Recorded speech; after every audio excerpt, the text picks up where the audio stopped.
കരുനാഗപ്പള്ളി കേശവപുരത്തെ തോടിന്റെ ശുചീകരണ പ്രവർത്തനം ആരംഭിച്ചു.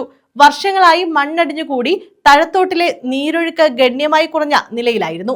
നഗരസഭയുടെ നേതൃത്വത്തിലാണ് തോട് ശുചീകരിക്കുന്നത്. വർഷങ്ങളായി മണ്ണടിഞ്ഞുകൂടിയ കരുനാഗപ്പള്ളി നഗരസഭയിലെ കേശവപുരത്തെ തഴത്തോടിന്റെ ശുചീകരണമാണ് ആരംഭിച്ചത്. നഗരസഭയുടെ മേൽനോട്ടത്തിലാണ് പായലും മണ്ണും നീക്കം ചെയ്ത് തഴത്തോട് ശുചീകരിക്കുന്നത്.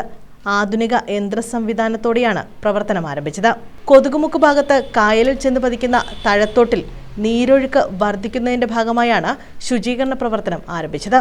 നഗരസഭയിലെ ഒരു ചിരകാല സ്വപ്നം തന്നെയായിരുന്ന ഈ 1-2 തഴത്തോടുകൾ വന്ന് സംഗമിക്കുന്ന ഈ ഭാഗത്ത്, കേശവപുരം ഭാഗത്ത് മണ്ണ് മൂടി തഴത്തോടില്ലാതെ കിടക്കുന്ന ഒരവസ്ഥയാണ്. അതിന് ഒരു പരിഹാരം എന്നുള്ള നിലയിൽ ഇന്നിവിടെ തുടക്കം കുറിക്കുകയാണ്. ഞങ്ങൾ JCBയും മറ്റേ ഇറ്റാച്ചി, വെള്ളത്തിലോടുന്ന ഇറ്റാച്ചിയൊക്കെ കൊണ്ടുവന്ന് ഇന്നു മുതൽ ആ പായലും തെക്കലും മാറ്റി വെള്ളം ചുവമായി ഒഴുകി കരുനാഗപ്പള്ളി നഗരസഭയുടെ മൊത്തത്തിലുള്ള വെള്ളക്കെട്ടിന് ഒരു ശാശ്വത പരിഹാരം കാണുന്നതിന് വേണ്ടിയുള്ള ഒരു ശ്രമത്തിലാണ്. News bureau, Karunagappally.